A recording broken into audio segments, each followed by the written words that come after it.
you all for joining us. I'm Ben Eike, the manager of state training and development at the Carl Levin Center for Oversight and Democracy at Wayne State University's Law School. It's my pleasure to welcome you to today's panel discussion titled Unwinding Findings: How Audit Reports Equip State Legislators for Oversight.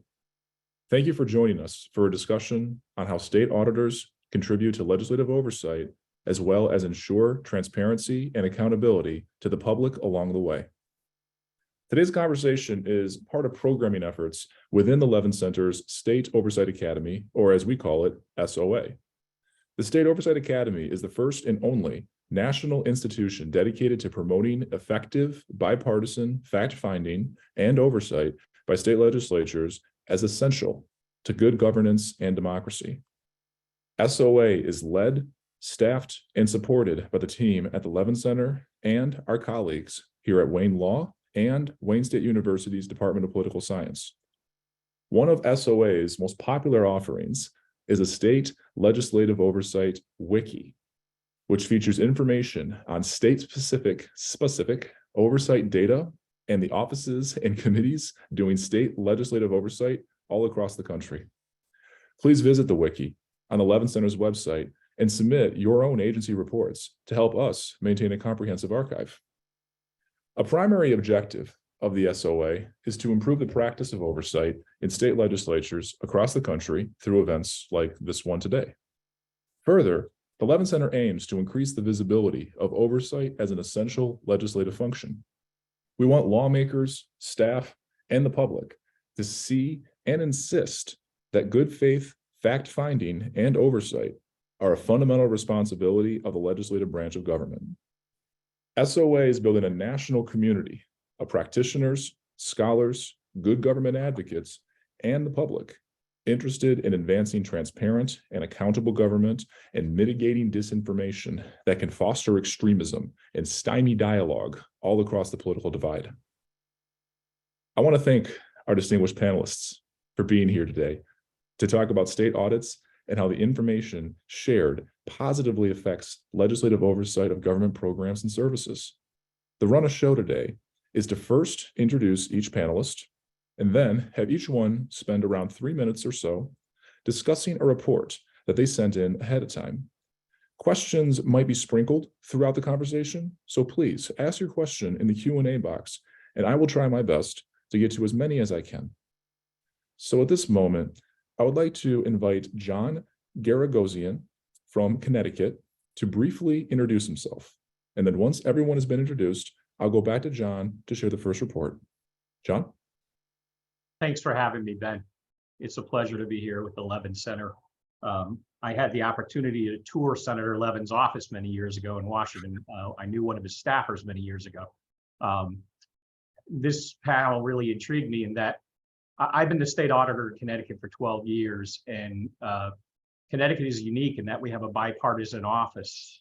We have a Republican and Democrat state auditor, and that helps a lot with getting along with the legislature.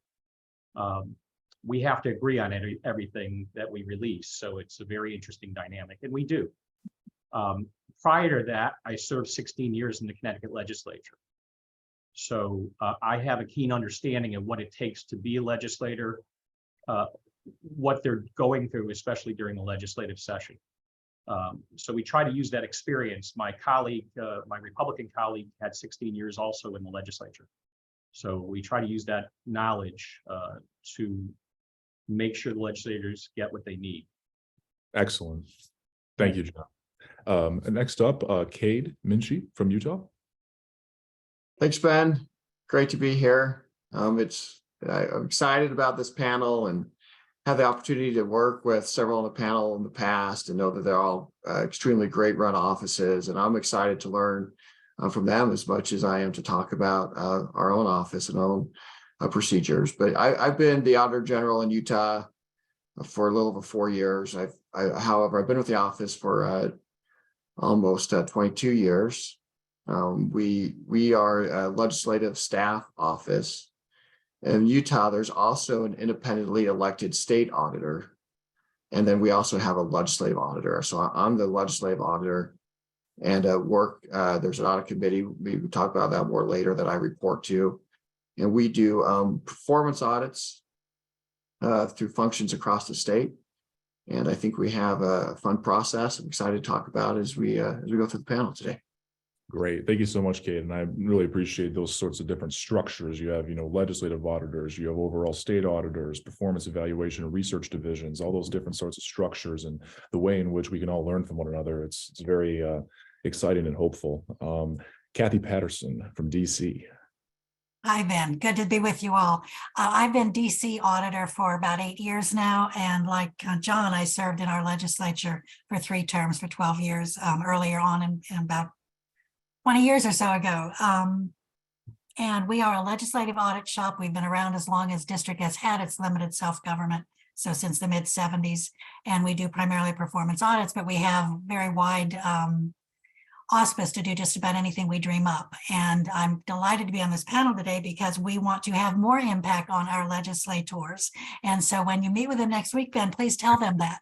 We want to have more impact. We want to see more use of our audit reports. I sure will. I mean, there was a nice piece out of the Post this last week asking for more oversight. So no, thank you so much. And very happy to have you and be a part of the conversation.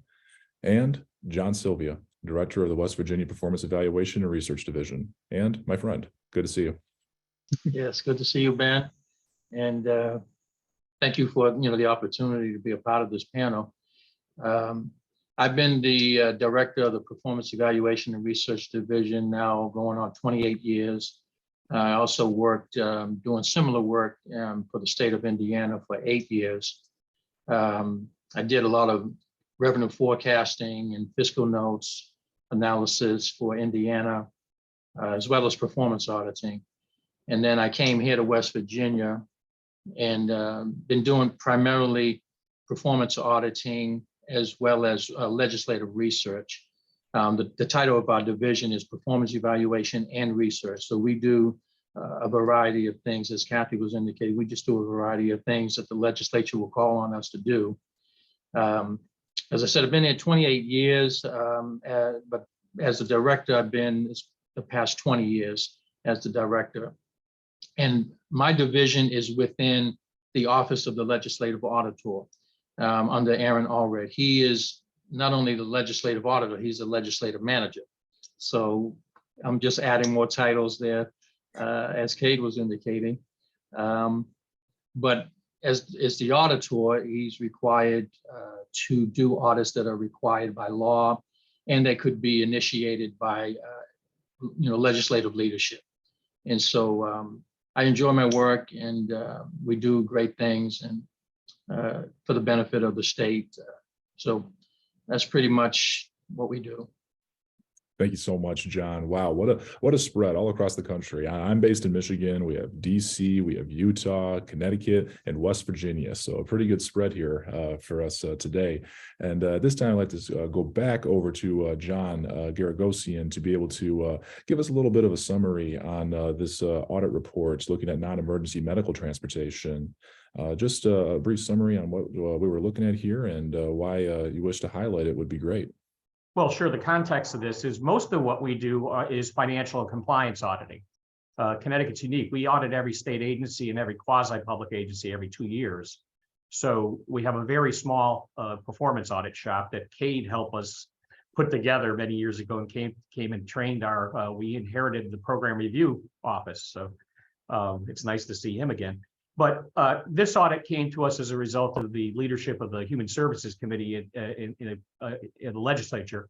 VAO was having issues around the country from what we understand. I understand in Idaho and among other places. And the legislators were getting complaints from clients, from drivers, from livery companies about getting paid, about getting to their medical appointments, about the handling of complaints. So we quickly put together an audit plan and really turned this audit around. It was a major endeavor in about 6 months. And basically, we released 59 recommendations related to call center performance, trip service and performance, transportation network adequacy, complaint handling, qualifying recipients for mode of transportation, and the Department of Social Services oversight of VEO. As a result of us releasing that audit, the company and the department rectified 54 of those 59 recommendations within a year, which is unbelievable. Our normal accomplishment rate is about 50%. So that's why we highlighted this as a very impactful audit. We wish we had more of them like that. What was unique about this one? Why was that so high? Well, I think it was the topical nature of the issue. VEO was under a lot of pressure. There was a new contract pending, and they might have lost the contract. I think that, there's a lot of scrutiny from various interest groups and clients and businesses and everybody else. I think that's what helped it happen. But it's still, we're happy with the way it ended up. See, as a result of Levin Center research, we've developed and really built up these 6 avenues of state legislative oversight. And one of the avenues is contract oversight, and the way legislatures can review, looking at just on the fiscal side, is this actually getting the desired outcomes? Are we spending money in an efficient manner? And that's an area that is certainly taken on heightened importance with things like pandemic response and infrastructure spending. And so it's interesting that you brought up contract. Kind of getting closer to it being a time for renewal and getting a chance to add some scrutiny to make sure that government's performing in an efficient manner. So that's a great example. Thank you. Thank you. Kade? Thanks, Ben. So the report that I submitted was a report we did on our state prison system, specifically in the medical area. And I submitted it because I think it demonstrates our process and how our legislature ensures that issues are really followed up on and implemented. So just to give you a little background, then I'll give you some real brief highlights of it.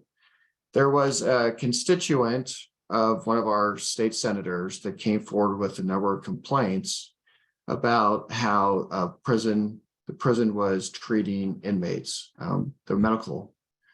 And the concerns were that they weren't getting timely care, that they weren't getting, in some cases, appropriate care, and a whole number of things that, if true, were really concerning at the time. They were allegations, and our senator, the senator was concerned. So he called for an audit.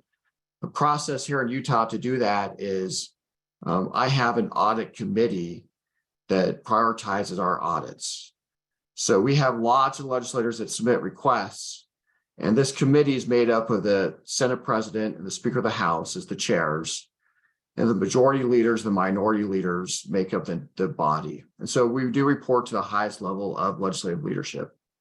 And this committee looked at all the requests, they prioritized us. So we went in there and we looking to see if we could validate these allegations. And unfortunately, in a number of cases, we could. There was quite a few instances of care that was lacking. We had a medical doctor that came in as a consultant, but of course, reviewed cases. We weren't qualified to do that medical piece. There's a lot of things we could see. Our auditors, they spend time on site. So they were down there in the prison every day for months. They even got a tip that there was some personally identifying information in a dumpster. They jumped in the dumpster. And, I was, when I heard about it later, I was like, wow, they went kind of above and beyond there. I was a little worried because I was sure it was in the dumpster, there was medical waste or whatever in there. But they found all kinds of stuff that shouldn't have been in there, should have been shredded, just problems like that. And wow. There was issues with them giving them inmates insulin, but not giving them food afterwards, which of course is a concern for certain types of insulin. There was also concerns with an inmate would fill out what's called an inmate care request. So that's how they would say, I need a doctor, I'm having these issues, and they would submit it. We went, at midnight, 1, 2 a.m. And we found some of these requests were never entered. They were just thrown away. So there was just a lot of concerns. I won't go into all of it, but it was a concern. So that audit came out and it was released to the legislature. It goes back to that audit subcommittee for initial review. And then that committee sends it to other legislative committees to ensure that there's a process of accountability. And so it went to our law enforcement criminal justice interim committee, also went to an appropriations committee. to ensure that that was done. And in many cases, our prison officials, they said that they were going to implement the audit findings and recommendations, but they certainly didn't seem like their heart was in it, maybe for a way to describe it. And so the legislature was concerned, and they requested a follow-up audit.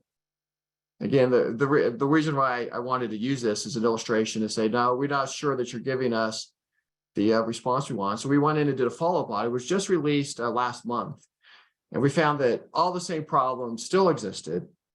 And in that audit, we talked about being more of a culture of noncompliance. There's now going to be a special task force of the legislature that's going to look into this issue during the summer, and a whole bunch of additional things, as well as them actually, along with the governor recommending this, moving the oversight of prison medical function from our corrections department to our health and human services department for oversight. Wow. So we think that there was really impactful change that occurred from this audit, and really meaningful. Now, the problems aren't totally corrected yet, but the legislature is fully invested and is working to ensure that those problems are corrected. And they did request another 18-month follow-up of this audit to ensure that those problems were corrected. So I love that follow-up. I think it's a good process there, Ben. And unfortunately, there were some difficult findings there, but it shows that the legislature here in Utah is taking it serious. Well, it also shows oversight as a cycle. It shows that you have this initial Right. audit, it shows there's problems, and then shows that, okay, we're going to come back in a year and a half, or we're going to review this. Have we made progress? Have we resolved issues, things that are still lingering? Why?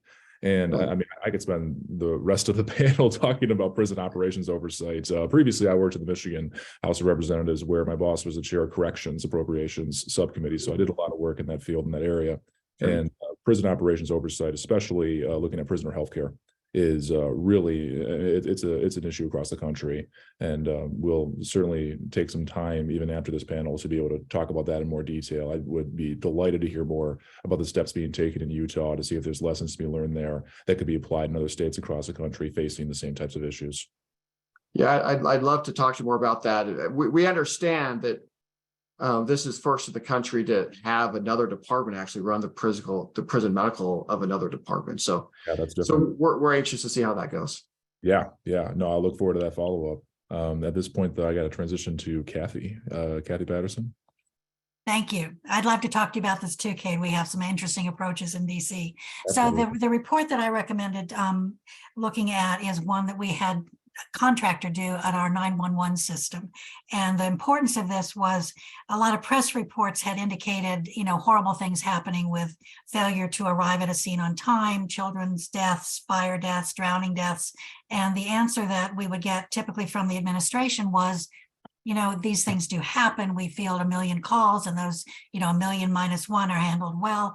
So it was really important to ascertain if there is a serious issue with our 911 system. So we issued an RFP. We maybe contract for about a third of our audits.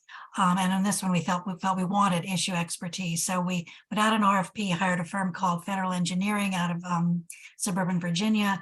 And they brought about 100 years of experience in police, fire, call center, medical operations to the review they did of our 911 operation. And we put out an audit report in October of 21 that basically said the district's 911 system reforms needed to meet safety needs. Found that we weren't meeting national standards on response time, on call to dispatch, and more significantly, probably just failures of leadership and failures of management, shown by lack of supervision on the call taking floor. Call takers would have a map come up on their screen and wouldn't use that technology, wouldn't trust that technology, which is really a supervision issue. The good news in our recommendations were these were leadership and management issues that we felt could be addressed. So the report came out in October 2021. In February the following year, the mayor brought back the individual who had been leading the agency through most of our audit period time, which I still do not understand why that took place. And then over the course of the next 8 or 9 months, the legislature made clear that they would not confirm this individual to be the director again of our Office of Unified Communications that runs the 911 program. So I guess you could call that a success. It doesn't mean the agency has improved. And we have another interim director there now who may or may not be confirmed, probably will be confirmed. but the fact of the report and the importance of it and 2 follow-up reports we've done is I think we have determined and really nailed that we have had a dysfunctional system that needs improvement. And they have done some additional training, done some additional quality control, additional supervision, supervisory staff. That's one that we can tell objectively they are on board. So that is part of the good news, but still a very long way to go. And I guess the final issue that we surfaced more completely in our 2 follow-up reports is transparency and the failure to have an adequate after-action report on incidents and the failure to be transparent with the public. So these are things that I'm hoping our legislature will continue to work on in their oversight. I mean, sometimes oversight's about raising facts on challenging, difficult, frustrating types of moments where we're trying to look at something like, a 911 system that needs improvement and thinking through just raising those facts to light so decision makers can be in a position to be able to do something about it. So yeah, hoping for eventually a happier ending than where we currently are. Right. That's fascinating. Thank you, Kathy.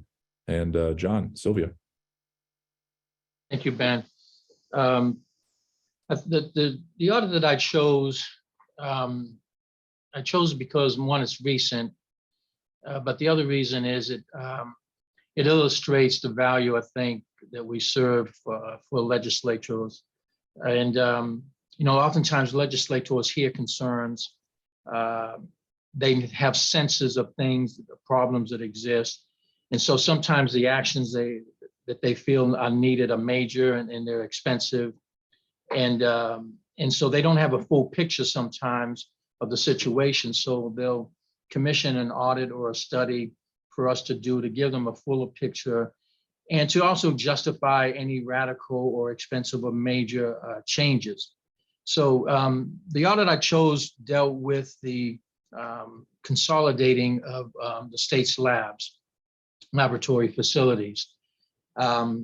We didn't make a lot of recommendations, but those they were all agreed upon and they were acted on. And so the condition was the state had a number of labs, and we looked at the major labs. And the Department of Agriculture proposed a $47 million lab that would be on their present site. And that kind of precipitated the need to have us look at our state labs because our legislators knew that there were other issues. And they were also concerned that a possibility of, instead of addressing all of these individually, is there a possibility that we can consolidate these labs? And so we were asked, directed by the legislative auditor, to look at this. And we examined all of the state's major labs, and we found that most of them were relatively old. They were in insufficient space. They were not constructed for lab purposes. Every lab that we toured had significant inadequacies and insufficiencies. We also found the legislature knew of this, but through a donation from Dow Chemical many years ago, the state owned a tech park with some vacant labs, facilities that could be used to collate some of these labs. And so we felt that we needed to really show to the legislature that when co-locating labs was not uncommon. We identified 16 states that have done it, and the District of Columbia has done it. We even took a tour, me and one of my senior research analysts, Keith Brown. We went to Kentucky. We toured a marvelous facility that co-located the various, state forensics and the environmental protection and other programs. And so the value of the report to the legislature was, one, the conditions of our state labs were probably worse than what they really realized. In fact, a report came out of this report dealing with our medical examiners. We found that they had many decedents that were so numerous that they were running out of space. And they didn't have statutory authority to dispose of them. And so we felt that there was immediate attention was needed. We wrote up a separate report and the legislature acted on it completely. Now we have money that's set aside for a pauper cemetery. They were given statutory authority to properly dispose of these decedents, and there's now attention going to be given to them as it relates to a consolidated, more up-to-date laboratory. But the Department of Agriculture had a study conducted that actually considered placing it on a co-located area, this lab that was donated to us by Dow, but they rejected the idea. And this is one of the things that happens is state agencies sometimes want things done their way. They want things that are convenient for them. And well, we don't know exactly why the study that they had done, commissioned by a company here that opposed the idea. We suspect that it's, sometimes you might, might be a little bit biased or something like that, but we just don't know why they rejected it. We thought that the labs would collate very well. It's been done in other states. And so in the end, the legislature went with the recommendation that we made. They have put aside $125 million in the 24 budget that will be to renovate those vacant labs that are on this site that will accommodate our state police and Department of Agriculture and Department of Health and Human Resources. And then there will be another $125 million that will be in the 25 budget. So we've had other reports that have had a lot of impact, but I chose this one because it shows how we kind of can be used to give the fuller picture to the legislature and then sometimes reveal things that they did not know and to confirm actions that they feel need to be taken, but they need some confirmation. And so that's the reason why I chose this particular report. And the legislature has, went with every recommendation we made. Wow. No, that's a really kind of one of the more encouraging, I would say. I mean, all four are fascinating reports and really valuable. And it's interesting where John can kind of say, here's the report, it's recent, and here is what the legislature is doing in response. Looking forward to keeping an eye on the follow-up and seeing, where the labs are going to be in a year or two from now. That's really interesting. So at this point, I'm going to pivot to our Q&A section here. So everybody that's tuned in, feel free to add questions to the Q&A. I'm going to start off with one of the questions here that I'm kind of excited to ask. One thing we believe at the State Oversight Academy is that facts are nonpartisan. How do you ensure that you maintain that nonpartisanship while auditing issues that have become politically charged, things like maybe welfare spending or election results? John Garagosian, I'm really interested, especially given the setup in Connecticut, how you might approach that incident, that question. Well, it doesn't hurt to have a bipartisan office.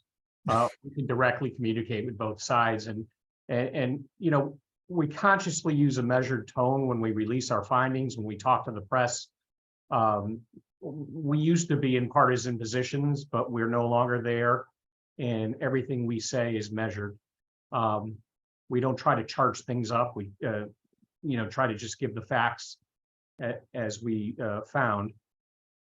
However, even in this atmosphere, you can't avoid having your work used for political nature from either side. Our work is often touted by the liberal Connecticut Citizens Action Group, which was founded by Ralph Nader. It's also touted by the very conservative Yankee Institute, and it's used for either of those organizations' purposes. So it's tough to avoid, even in this atmosphere. Thank you. Kade, would you like to respond to that as well? Yeah, I would. It's a really important question, and absolutely essential to an audit function to ensure that we're not ever seen as being a partisan in any way. We are a nonpartisan office as a probably all audit offices are. We do a few things. First of all, when we hire people, we ask a lot of questions about, if you come to work here, you're gonna have to maybe leave some of your beliefs. You can believe in your heart, but you're not gonna be able to share them as much. You can't Facebook and all these. So we don't want. You gotta have a pretty neutral stance in life. If that's not where you're at, this isn't the job for you. So, very beginning when we hire people, we set that expectation. They understand coming and working for us. They're going to live and breathe nonpartisanship. It's also really great, when you're at a dinner party or something and people ask your opinion. Sorry, I can't talk about that. That's not what I do. So you get out some hard conversations that way. But yeah, so that the staff themselves, we all take that very, very seriously, and that bleeds over, of course, to how we write reports.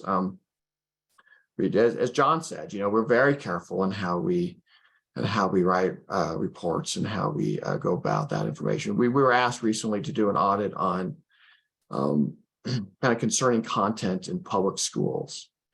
And this was content that, one person might see as concerning and someone else might see as totally appropriate. It's a lot of political content and what teachers are teaching. And it was very much, from an auditor's perspective, kind of hard to say, well, that's wrong and that's right, because it was very much subjective to how people's personal beliefs are. So we talked a lot about as an office to make sure that we never got sucked into that. We never want anyone to think that as an audit office, we were taking sides on what this content was. Was it appropriate or inappropriate? What we did is we looked at the process. We saw the process and how districts train teachers and how they went about doing that. So we felt like there was a space for us to audit that very, very difficult and very charged issue, but we were extremely careful to ensure that we didn't dive into those waters that could make us look partisan in any way. So there's just a couple thoughts there, but really important to ensure that everyone sees you as nonpartisan. Thank you, Kade. John G., I think I saw your hand up. Yeah, I just wanted to add, I'm serving as president of the National State Auditors Association this year. And there's been a particular issue in the state of Iowa where the state auditor in Iowa has been under attack. His powers have been under attack by the legislature. And we sent a bipartisan letter, 28 state auditors. It could affect their federal funding.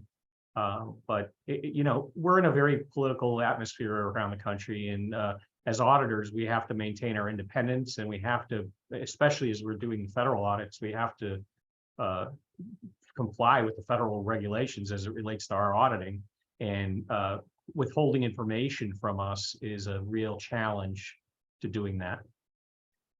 Thank you. And this kind of helps me lead into sort of the other side of that type of a conversation, where I'm thinking about how do you address legislators that are hesitant to use the powers that they have to respond to the recommendations from an audit report? Kathy, I'd love to hear your thoughts on that. Oh, that's a good one, because it's sort of front and center right now for me. I think part of it is education. Most of our council members, like most legislators, I think there's not any kind of formal education. How do you do your job now that you've been elected? And I think that's something that as an institution, our legislature should build in more of. So I'm delighted to hear that the Levin Center is going to be working with them. I think the idea of oversight, that's at least half of your job if you're a legislator. It's not just considering new legislation, considering new laws. It's making sure that what you did last week is actually working, and making sure that those agencies and the services they provide are actually happening, and that every dollar is being well spent.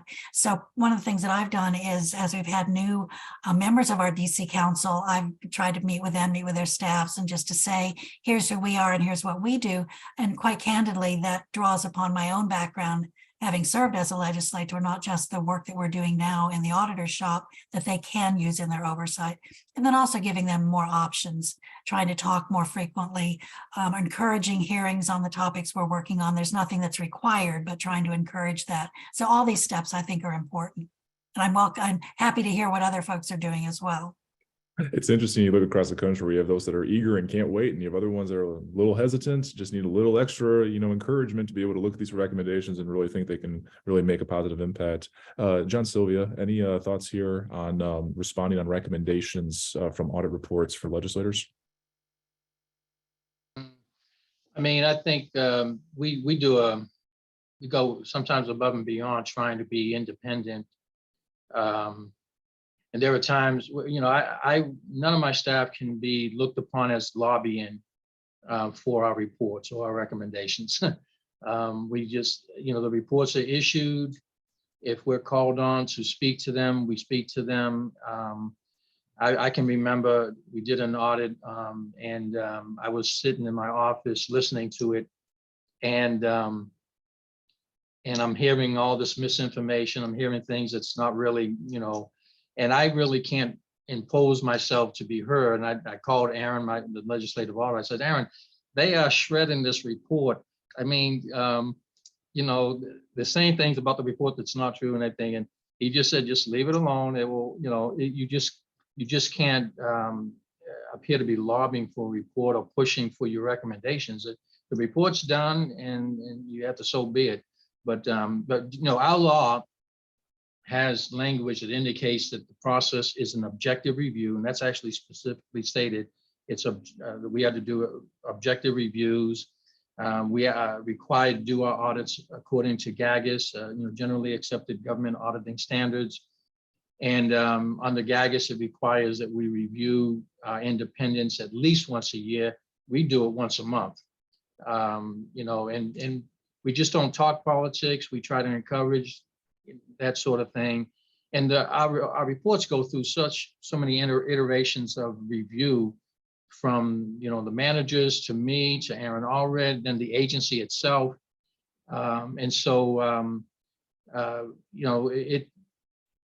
You can't always avoid some of the politics, but we do the best that we can. Thank you, John. At this point, I got a couple of questions here in the Q&A. Anonymous attendee has a lot on their mind. And so I'm going to take the first one here. I see if you had the resources available to you, what would you implement or change to make your office even more effective? What type of roadblocks do you encounter? Ben, maybe I can take the first stab at this. This is something that I think a lot about. How can we be a dynamic audit office and grow?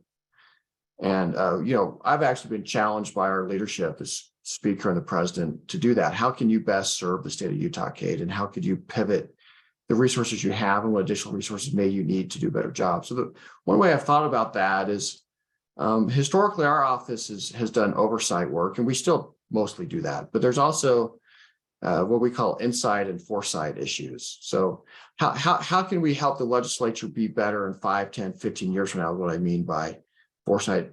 And we started to do more audits in that space. So when you talk about resources, instead of just always doing oversight audits, which again are extremely important, the audit that I talked about initially was a traditional oversight audit. So there'll always be a need for that. But we've done some audits. I'll give you an example. We did an audit in our higher education system, and most of the findings there, it was a governance audit in a lot of ways, but it was like, if you could change these governance structures of your higher education system, you could make it more effective. And we really talked about the impact of that being in the future to some extent. It can be a better system. That's foresight.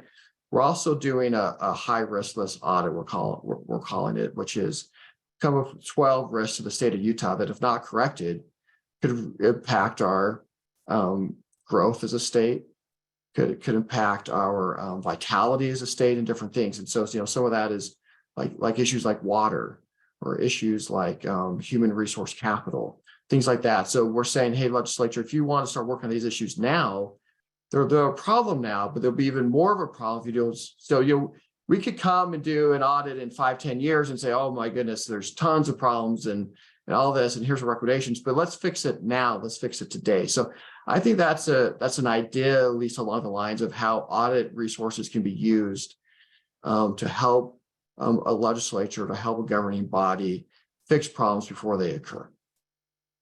Thank you, Kade.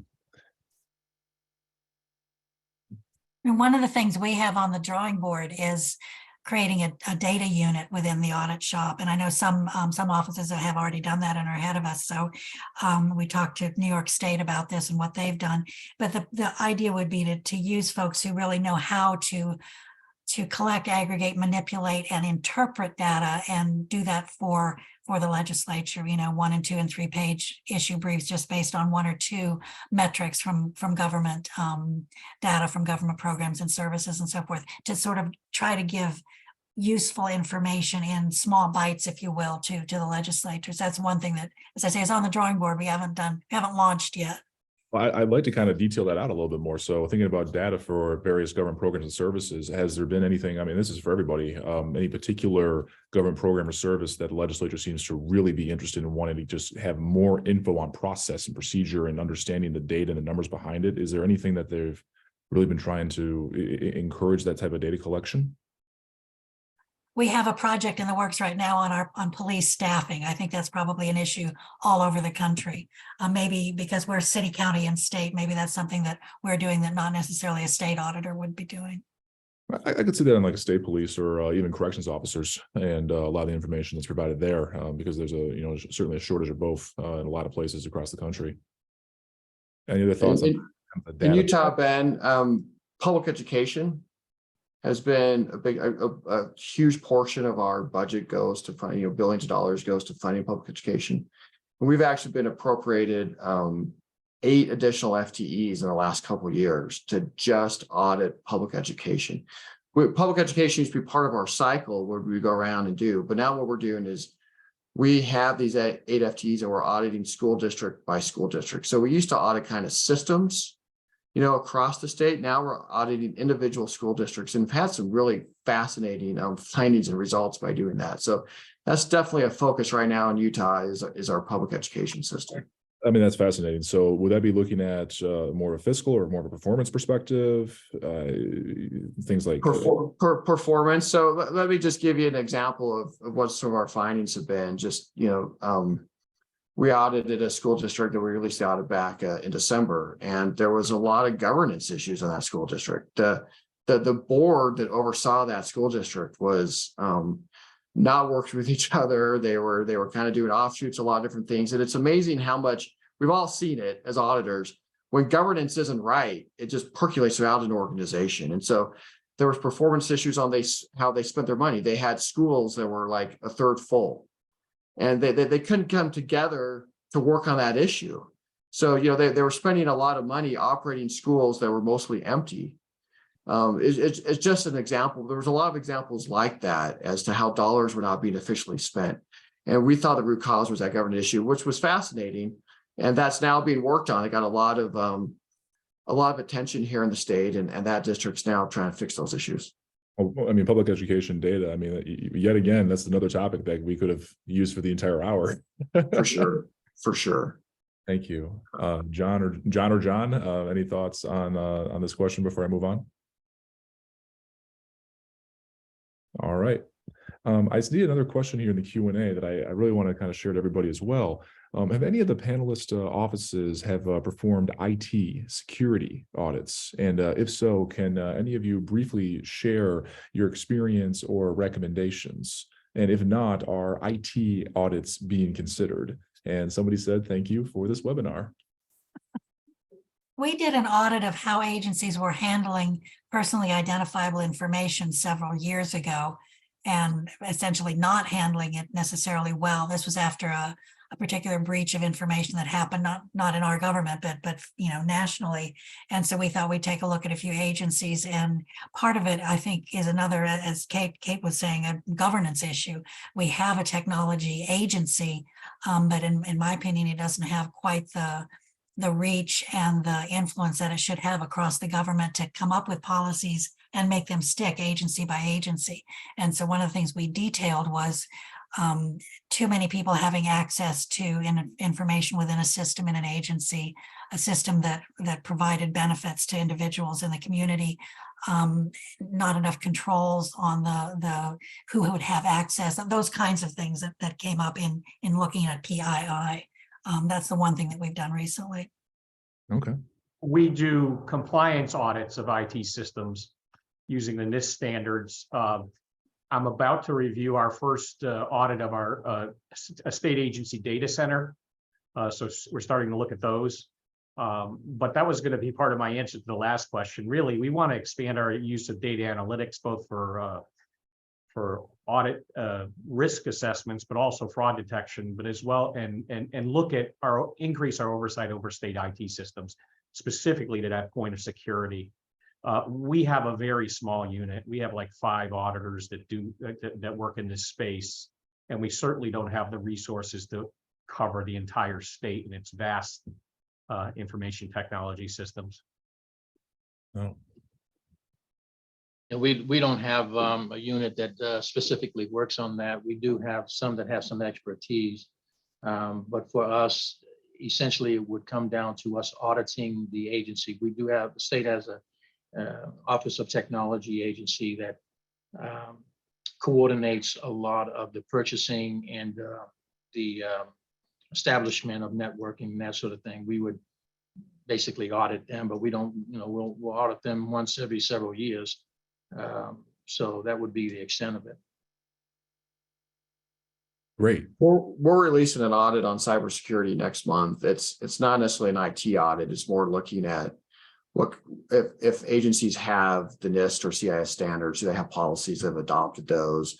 Do they have processes in place? So we didn't go and do like, we don't have for the resource question, we don't have someone initially in the office trained to do that, but we are releasing a report that says several organizations aren't compliant with standards and they should be compliant. We should have better communications across the state, those type of things.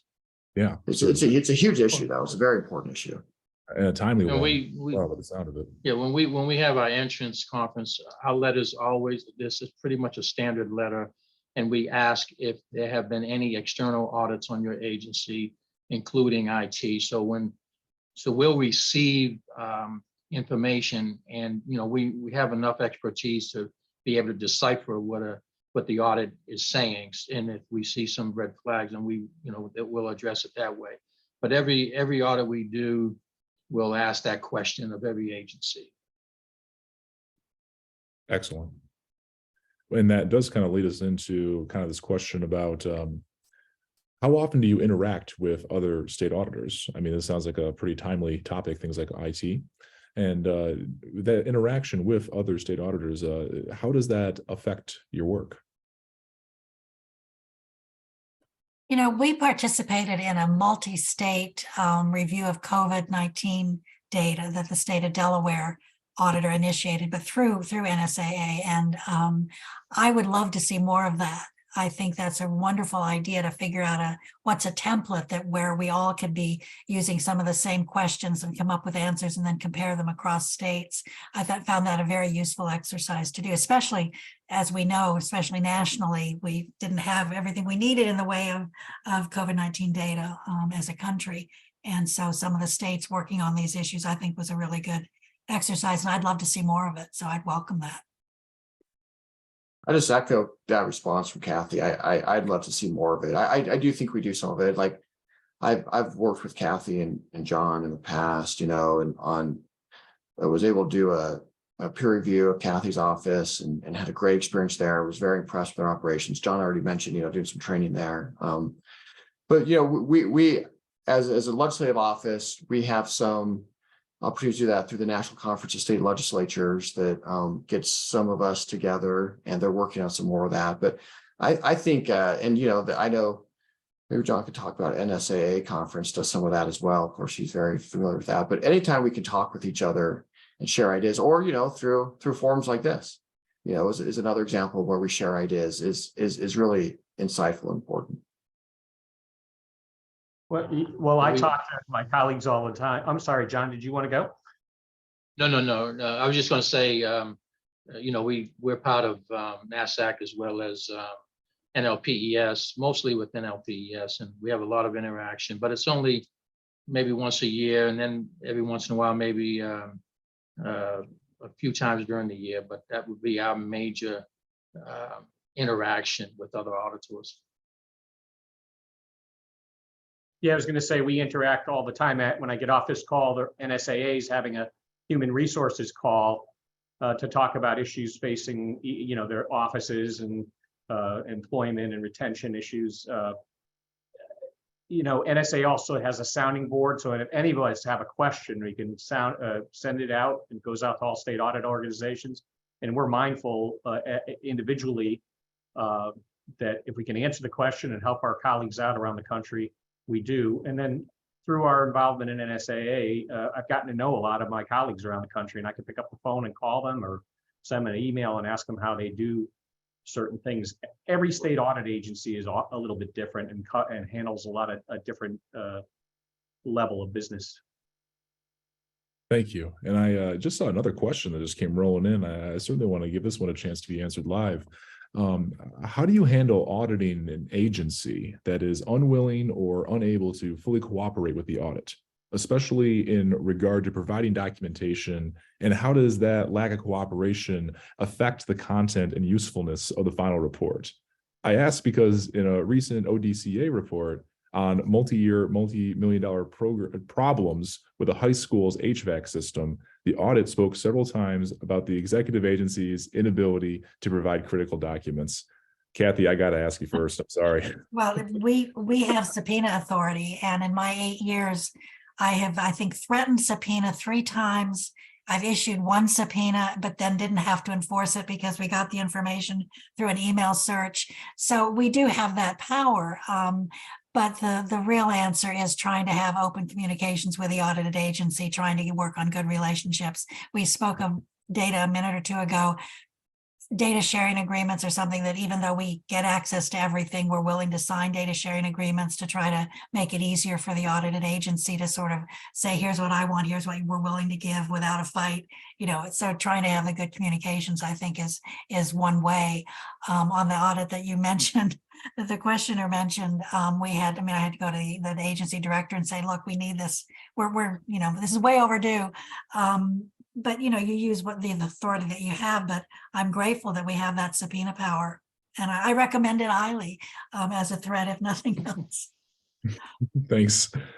Yeah, Ben, Ben, I issued a, sorry, John, it's hard to know who's going to say at the same time. I issued a subpoena yesterday. We issue subpoenas quite frequently. Now we call that a friendly subpoena, meaning the person wanted sort of that in their filing cabinet. They didn't want to talk to us unless they said, well, we were commanded to, so, but yeah, I think just real quickly, maybe the person answering the question is touching on something else too, which is sometimes agencies, it's not that we can't get information through a subpoena, but they don't have it themselves. They're not collecting it, right? And we run into that problem quite often. It's so frustrating to me because it does limit what we can do. We tried once, we did audit on our justice JRI, kind of the reinvestment in justice in Utah, which we adopted. And there was such a lack of documentation on how that process was working in the state. We spent 6 months trying to collect it ourselves, going to every county sheriff, trying to bring in information. And we couldn't get it enough to be able to answer the question the legislature had, which was really disappointing. And so it is important that agencies collect this information. Of course, our recommendation is that they do it. And there's now been a huge push by the legislature to fund that and get that information. But yeah, it does limit our ability to give insightful information at times if that information isn't there and if we can't obtain it. Yeah, we have subpoena power too, Kathy, and I've never used it. But I'll be honest. In West Virginia, we've been in existence now for 30 years, and we're just known. And the first 5 years or so, they didn't know who we were, and they were like, why should we give you anything? It was just one of those things. And now we have clout, and we have cooperation. Agencies just give us what they need, but there are times in which it's confidential information, and they have to be careful, to follow federal guidelines and so forth. And we understand that. And we go back and forth with them. We'll have our attorneys meet with their attorneys, try to, come up with confidentiality agreements and so forth. And I want to tell this, it's a short story, but just to show you, we did an audit on Child Protective Services, and it was not favorable at all. And we issued a report, and then we had to go and do a follow-up. And one of the regional offices was not going to let us in. We were there, 2 or 3 staff, and they were not going to let us in. Well, I called my boss. At that time, I was a research manager. I called my boss. He called Aaron Allred, the legislative auditor. The legislative auditor called the speaker. I mean, not this, the head of our committee that we report to. He called the governor, and then the governor called the agency, and the agency called the regional office and said, let them in. It was, that's the worst case scenario I've ever had. I didn't have to use subpoena power, but yeah, you run into those situations. And I have had at least one staff that I can remember that recused themselves from an audit in the middle of the audit because it was so difficult with the agency that they determined they had lost their independence. And I had to replace them. And that can happen. That can happen. There are agencies that are going to make things difficult. They'll give you only what you ask for and use their language. And if you don't ask for it in their terminology, they're not going to give it to you. Well, that indeed had to be replaced. What is irreplaceable was our conversation this afternoon today with all of you. I know we're at clock sharp, so I wanted to just take a quick moment. I want to thank our panelists. Thank you so much for being here today to talk about state audits and how the information shared can positively affect legislative oversight of government programs and services. Thanks again, everybody, for joining us. And please follow the Levin Center. Follow us on social media, subscribe to our newsletter for more information and more updates. Thank you all again. Thank you. Thank you. Thank you, Ben.